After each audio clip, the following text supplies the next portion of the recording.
Descubriendo el mundo con David Cañedo.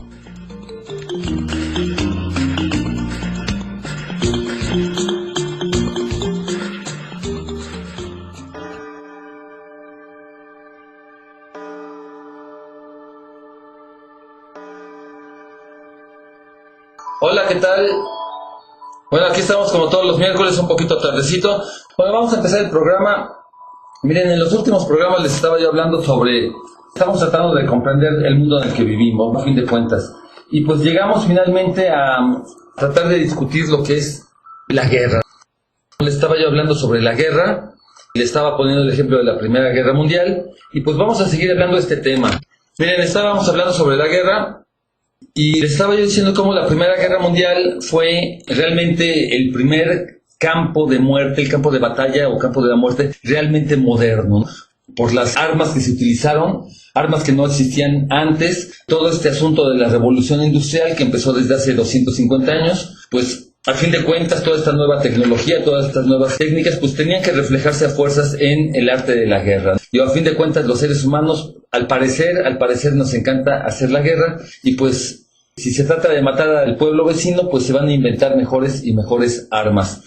Y ya para principios del siglo pasado, para 1914, cuando empezó la Primera Guerra Mundial, pues ya las armas con las que se contaban eran extremadamente mortíferas. Ahorita les voy a poner algunos ejemplos de esas armas. El asunto es que las guerras cada vez se han hecho más y más destructivas. Y también las víctimas que cobran las guerras, pues resulta que ya no solo son los soldados. Anteriormente las guerras tradicionales eran un ejército de soldados. Estos soldados podían ser voluntarios o podían ser obligados a la fuerza, o podían ser mercenarios o podían ser lo que fuera, pero el asunto es que eran soldados que peleaban en un ejército contra otro ejército en un campo de batalla. Esa era la guerra tradicional. Bueno, pues todo eso ya empezó a cambiar. La Primera Guerra Mundial sería la última guerra que todavía se peleó de ejércitos contra ejércitos, no en un campo de batalla.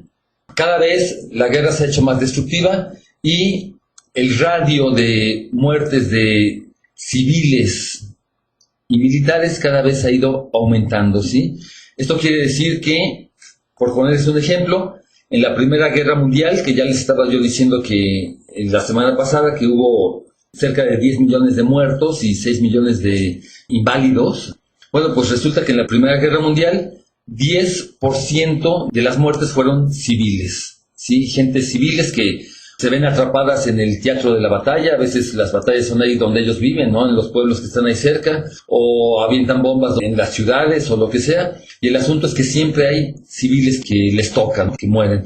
Entonces, en la Primera Guerra Mundial, más o menos el 10% de todos los caídos fueron civiles. Sin embargo, ya para la Segunda Guerra Mundial, esa proporción había aumentado al 50%. El 50% de los fallecidos en la Segunda Guerra Mundial, que fueron muchísimos más que en la Primera Guerra Mundial, pues la mitad fueron civiles. Ya para la Segunda Guerra Mundial ya habían tomado la costumbre de ir a bombardear ciudades enteras, ¿sí?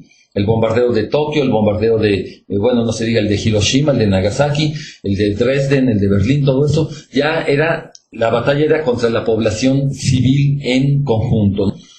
Para la guerra de Vietnam, en la guerra de Vietnam, ya el 70% de las muertes eran de civiles, ¿sí? El 70%, y actualmente en las guerras de Irak y de Afganistán, el radio ha aumentado todavía, ¿sí? Todavía más. Ahorita en Irak y en Afganistán, entre un 80 y un 90% de todas las muertes provocadas por la guerra han sido de civiles, ¿sí? Entonces las guerras son cada vez más destructivas y cada vez se trata de eliminar por completo, no solo al ejército que está ahí enfrente, sino a toda la población de la que ese ejército pertenece. Entonces, las políticas de potencias como Estados Unidos en Vietnam era de acabar con todo, ¿no? Acabar con todo. Bueno, esto ya platicaremos en otra ocasión, pero ellos iban en sus aviones aventando el napalm y el gas mostaza y quién sabe cuántas cosas, sin importarles a quién les tocaba. En la Primera Guerra Mundial, pues ya se habían inventado estas armas, en particular la ametralladora, que pues la ametralladora tiene la gran facultad de que puede uno matar a 100 personas de una sola ráfaga. ¿Cómo ven ustedes, sí?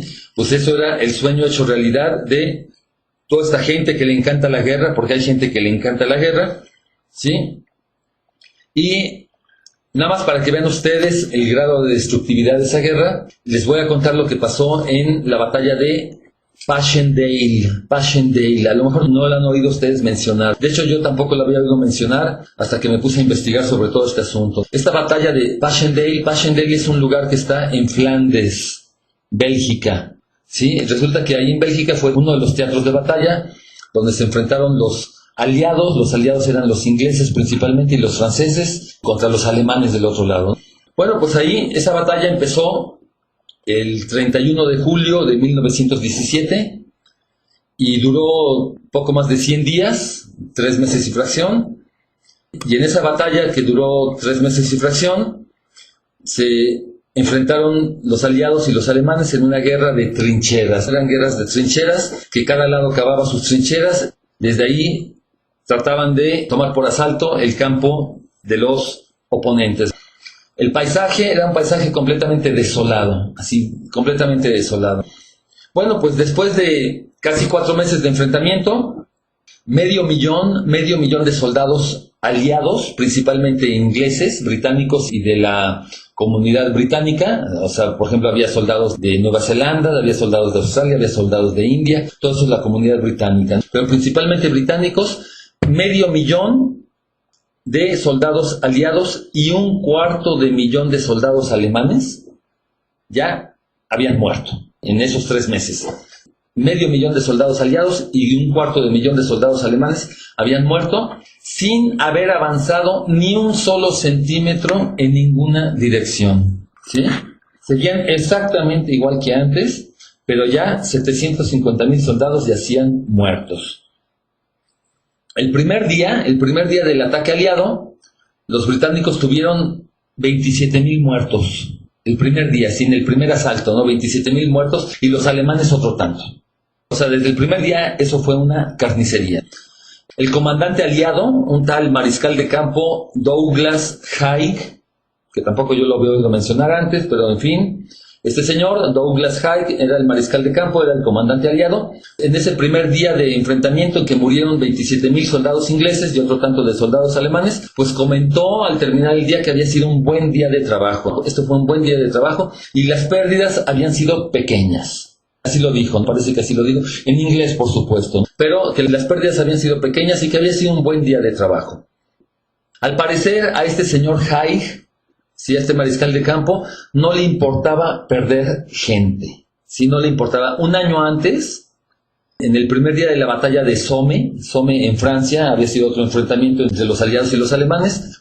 En ese primer día de la batalla de Somme, perdió a 60,000 hombres. ¿Cómo ven ustedes? 60,000 hombres en una carga demencial contra las ametralladoras alemanas. Sí, se mandaba a la gente, a regimientos enteros, ahí a que avanzaran en esas trincheras, a que avanzaran al campo abierto contra las posiciones enemigas, que los recibían con ráfagas de metralleta y ahí quedaban todos muertos. ¿Cómo ven?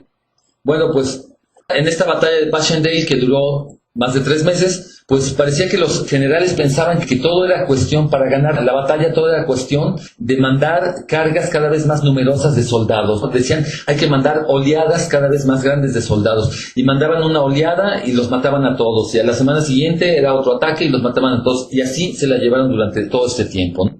¿Ok? Las condiciones de vida de los soldados, cuando no estaban lanzándose al ataque, que estaban ahí en sus trincheras, las condiciones de vida eran verdaderamente patéticas, ¿sí? Resulta que les tocó un clima de lloviendo todo el tiempo, el lodo les llegaba a veces hasta la cintura o a veces hasta más, ¿sí?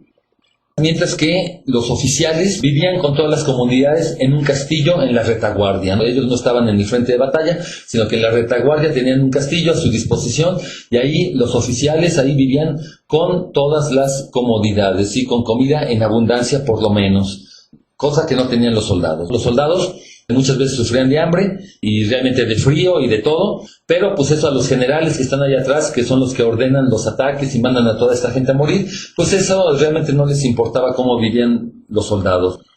Bueno, a un soldado que sobrevivió a esa batalla, que lo entrevistaron más de 50 años después, ya cuando estaba anciano, por los años 60 o 70, a alguien se le ocurrió ir a ver a los sobrevivientes de la guerra y entrevistaron a un soldado que había sobrevivido a esa batalla de Passchendaele y dijo que de su unidad donde él estaba, casi nadie regresó, ¿sí? Casi nadie regresó y después dijo, nos mataron a todos, incluso a los que regresamos. O sea que incluso a los que sobrevivieron como él, pues ya les habían matado, ¿no? Los habían matado las ganas de vivir, les habían matado las ilusiones, les habían matado lo que fuera, ¿sí? El asunto es que regresaron completamente distintos, ¿no? Una experiencia en la guerra y sobre todo en esas condiciones no es algo que se le desee a nadie, sobre todo cuando uno va ahí con todos sus amigos y a todos los matan, ¿no? Todas las personas que uno conoce, jóvenes como uno, y resulta que el único sobreviviente pues regresa a contarlo, pero pues ya tiene cicatrices morales, cicatrices de por vida, ¿no? Y en cambio a este señor Haig, al mariscal de campo, que tan alegremente mandaba a todas estas enormes cantidades, a 500,000 de personas a su muerte, ¿sí? A este señor, cuando terminó la guerra, a él no le sucedió ni un solo rasguño, lo hicieron varón y le dieron 100,000 libras esterlinas para compensarlo por sus esfuerzos.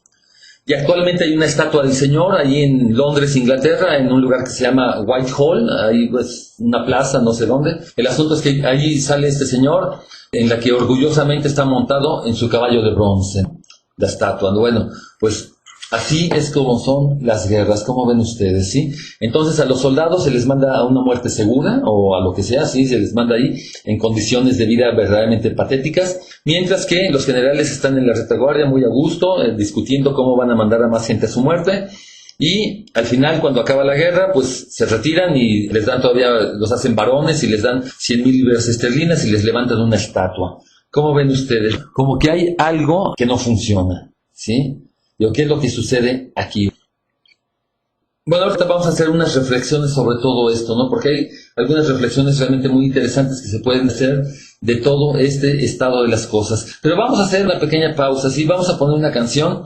Miren, a lo largo de todas eso que llamamos civilización, a lo largo de todas las sociedades, de todas las culturas, la guerra siempre ha jugado un papel muy importante. Y la música, pues al parecer, todas estas bandas de guerra y todos estos himnos marciales y todo esto, pues son formas de, yo no sé, de motivar a la gente a que hagan cosas que normalmente no harían o quién sabe para qué sean, pero pues alguna función sí tienen, ¿no? Entonces, pues se han hecho toda clase de marchas militares y se han hecho toda clase de himnos de victoria. Cuando llegan, podemos suponer que cuando llegaban los emperadores romanos después de una de sus campañas de haber derrotado a los germanos o a los quién sabe quiénes, ¿no? Llegaban y les hacían un desfile triunfal ahí en Roma, y la música es siempre muy importante, ¿no? Estas marchas triunfales. Bueno, pues vamos a escuchar una marcha triunfal. Esta la compuso un compositor muy famoso, un compositor italiano, Giuseppe Verdi, en una ópera que hizo de Aida, en esta ópera trata sobre el antiguo Egipto, el Egipto de los faraones, y la marcha triunfal de Aida es cuando llega el ejército triunfante y se les recibe, ¿no? Esta música, pues evidentemente no es la que tocaban en el Egipto antiguo, ¿no? En Egipto antiguo, quién sabe qué música tocarían. Esta es una interpretación que hace Giuseppe Verdi en el 1800 y tantos sobre lo que él piensa que pudo haber sido el Egipto faraónico. Sí, pero de todas maneras la marcialidad de la obra ahí está. Entonces vamos a escuchar la marcha triunfal de Aida de Giuseppe Verdi.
les pareció la música? Bueno, pues con esa triunfalidad, con esa marcialidad, pues con eso, yo no sé, de alguna manera se hace que la gente de repente, con eso parece que van muy contentos, muy felices a su muerte, ¿verdad? O a lo que sea. También cuando llegan los ejércitos triunfadores y se les recibe con esa música, bueno, pues toda la gente sale, de repente le encuentran un sentido a su vida, al parecer, ¿no? El asunto es que para estos generales de los que estábamos hablando, bueno, por lo menos en esa Primera Guerra Mundial, y digo, no es la única ocasión, para esos generales, el desperdicio de tanta vida, sí, de tantos jóvenes, de toda una generación de jóvenes, como les estaba yo diciendo la semana pasada, allá en Francia, en cualquier pueblito que uno vaya, cualquier pueblito que uno vaya, va uno a la plaza principal y se encuentra uno un monumento con listas y listas y listas de nombres, quién sabe, o sea, nombres y más nombres de jóvenes, porque luego a veces vienen con su edad, y vienen 17, 18, 20 años, jóvenes que fallecieron todos en la Primera Guerra Mundial. En todos lados, en Inglaterra lo mismo,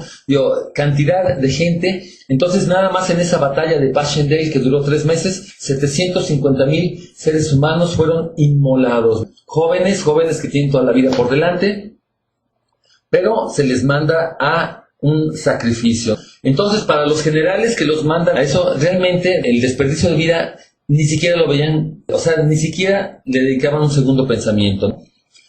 Y aquí es la interpretación que también les estaba yo haciendo la semana pasada, ¿no? Es una interpretación que pues no todo el mundo tiene por qué estar de acuerdo, ¿no? Pero ahí les va de nuevo a ver qué les parece, ¿sí?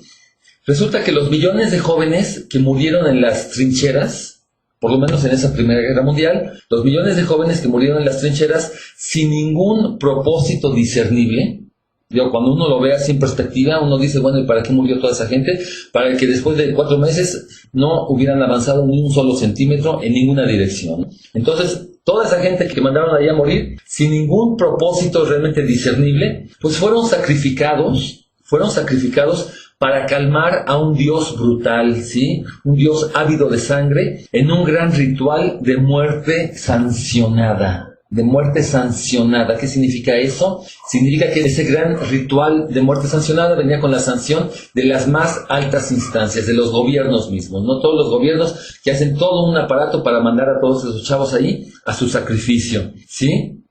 Este Dios de la guerra, del nacionalismo, del progreso, de la tecnología, en aras de la muerte y la destrucción. Entonces, en ese sentido, las trincheras se convirtieron en el altar de Europa, en ese momento, en el altar de sacrificio. Está mandando a toda una generación de jóvenes a su muerte, ¿no?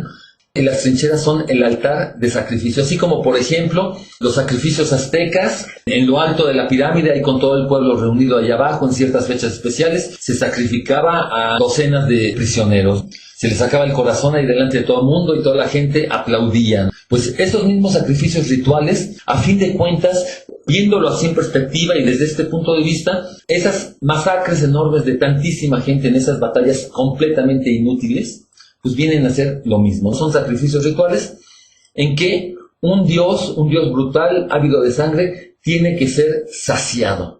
¿Sí? Tiene que ser saciado. Y la sociedad a la que pertenece toda esa generación de jóvenes los manda a su sacrificio con complacencia, ¿sí? Con complicidad, ¿sí? Si no se ve desde este punto de vista así como un sacrificio colectivo, los padres de esos jóvenes nunca hubieran mandado a sus hijos inocentes a esa carnicería, porque fue una verdadera carnicería. Entonces, si no se ve desde este punto de vista, uno no alcanza a comprender cómo realmente los jóvenes iban, al parecer, sin chistar a una muerte segura, cómo los padres de esos jóvenes tampoco reclamaban, no decían nada. Era como que toda la sociedad en conjunto estaban de acuerdo en que ese era el estado de las cosas y así es como se tenía que hacer. Y mandan a los jóvenes inocentes realmente, digo que apenas están despertando a la vida, los mandan a ese sacrificio. Y aquí el punto es esa inocencia, ¿sí? Es esa inocencia. ¿Por qué? Miren, desde esta interpretación, los soldados se convierten en los chivos expiatorios, ¿sí? Los chivos expiatorios que fueron inmolados en un enorme sacrificio ritual para calmar el apetito insaciable por la violencia que parece tener todo tipo de sociedades, pero principalmente aquellas llamadas civilizaciones. Desde que empezaron las primeras civilizaciones, ese apetito por la violencia va en aumento. Las guerras, desde los sumerios y los egipcios, esas guerras de agresión, de ir a invadir pueblos vecinos para irles a robar sus recursos, pues esas guerras cada vez se han ido haciendo más y más intensas, cada vez se involucran más gentes. Aquí supongo que hay que hacer una distinción entre las guerras de agresión y las guerras de defensa. Cuando una nación agrede, pues la otra nación se tiene que defender. Esto es lógico. Entonces, cuando una nación se tiene que defender, pues ahí sí hay que hacer un sacrificio, definitivamente, ¿no? Uno no va a dejar que vengan a invadirlo y a robarle sus recursos y a matar a sus familiares y a violarle a sus hermanas o lo que sea. En esos casos, definitivamente hay que defenderse. Pero, si se están defendiendo es porque del otro lado hay una nación que está agrediendo.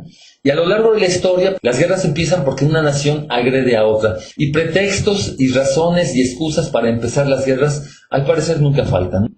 Es de lo más fácil inventar razones o inventar pretextos para iniciar guerras. Aunque en el fondo, la razón siempre viene a ser, pues básicamente la misma, ¿no? Irse a apropiar de los recursos de otro pueblo. Básicamente es por eso.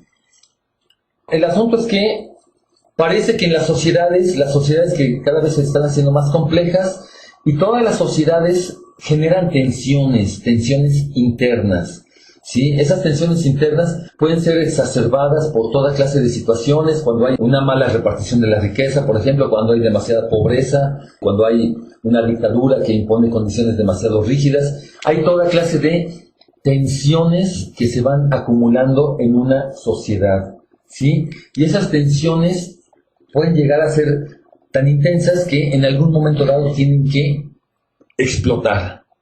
Si tienen que canalizarse, y una manera de canalizarse es por medio de la guerra. Canalizar es una palabra realmente no muy correcta aquí, ¿no? Porque en realidad toda esa violencia no se está canalizando, más bien es caótica, ¿no? Más bien cuando explota como puede y toca a quien tiene que tocar. El asunto es que la guerra pues es un mal de la civilización. Anteriormente, antes de que existieran las primeras sociedades llamadas civilizaciones, podemos suponer que los seres humanos pues tampoco eran unas peritas en dulce. En todos lados, aunque fueran grupos humanos pequeños, pues siempre ha habido agresiones, siempre ha habido gente que se quiere aprovechar de ciertas situaciones o lo que sea. Pero el asunto es que es con las primeras civilizaciones, desde los sumerios, los egipcios, después vinieron los griegos, los fenicios, los romanos, los hindúes, los mayas, los chinos, todos los pueblos que han pasado por el escenario de la historia. Bueno, pues la guerra cada vez se hace más organizada, ya es una labor colectiva de toda la sociedad, y eso le ha permitido llegar a esos niveles de destructividad, ¿sí? Y ya para terminar ahorita, simplemente hay que decir que la complejidad de nuestra sociedad actual y la letalidad de las armas con las que contamos ahora, ya que se cuentan con armas nucleares y misiles que los pueden enviar a cualquier parte del mundo, hace que todo ese negocio de la guerra pues sea un asunto realmente bastante delicado. Y como les decía también en alguna otra ocasión, la semana pasada o en alguna ocasión, es muy fácil empezar las guerras, pero muy difícil terminarlas, ¿sí? Bueno, todo esto es muy interesante, ya les seguiré hablando de todo esto la semana próxima. Ahorita los voy a dejar con una melodía como más relajada. Vamos a escuchar a Beethoven, uno de los grandes compositores de la música universal, con una de sus piezas más famosas, para Elisa. Vamos a escuchar esta canción y yo me despido. Este fue su programa Descubriendo el Mundo y nos estamos escuchando la semana próxima.